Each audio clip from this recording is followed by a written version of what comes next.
आयो आज के अवसर पर मैं इतना ही कहना चाहूंगा कि हमारे मुख्यमंत्री योगी आदित्यनाथ जी के नेतृत्व में जिस प्रकार से उत्तर प्रदेश का तेजी के साथ विकास हो रहा है, आपको जानकर यह खुशी होगी। इसकी चर्चा केवल प्रदेशवासियों में ही नहीं होती, बल्कि भारत के दूसरे राज्यों में भी इसकी चर्चा होती है। सचमुच हम सभी उत्तर प्रदेशवासी अपने को बहुत ही गौरवान्वित महसूस करते हैं। इस सच्चाई को भी कोई नकार नहीं सकता है कि हम किसी राज्य का, किसी क्षेत्र का विकास चाहते हैं तो उस विकास की पहली शर्त होती है चुस्त दुरुस्त कानून और व्यवस्था। और जिस प्रकार की चुस्त दुरुस्त कानून व्यवस्था हमारे यहां के मुख्यमंत्री श्री योगी आदित्यनाथ जी दी है, बहनों भाइयों, उसकी जितनी भी सराहना की जाए वह कम है।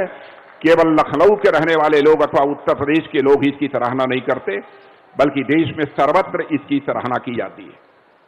और मैं यह भी कहना चाहता हूं, लखनऊ के विकास के लिए जब भी मैंने कोई प्रस्ताव इनके सामने रखा होगा, योगी जी ने क्षण भर की देर नहीं लगाई है।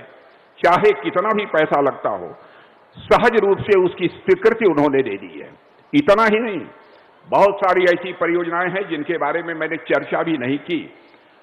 हमारे यहां के लोग, दिवाकर त्रिपाठी जी, अन्य हमारे विधायकगण, हमारी मेयर, इन लोगों ने मिलकर भी जो प्रस्ताव उनके सामने रखा है उसकी भी बहुत ही सहज रूप से उन्होंने अपनी स्वीकृति दे दी है। और मैं समझता हूं यह कानपुर के पास ऐतिहासिक रूप से डिफेंस प्रोडक्शन की ये पुरानी विरासत है, जो कि अभी ब्रह्मोस मिसाइल की इंडस्ट्री जो यहां पर स्थापित हुई है। और मैं आपको यह भी बतलाना चाहता हूं कि वह समय दूर नहीं है, कुछ ही महीनों के अंदर, कुछ साल के अंदर नहीं, कुछ और बड़ी बड़ी इंडस्ट्रीज लखनऊ के आसपास स्थापित होने जा रही हैं। और वहां जिनको स्थापित करना है उनमें से कुछ लोगों ने हमारे मुख्यमंत्री जी से आकर बातचीत की है और अब मुख्यमंत्री जी ने सहज रूप से उसकी अपनी स्वीकृति दे दी है।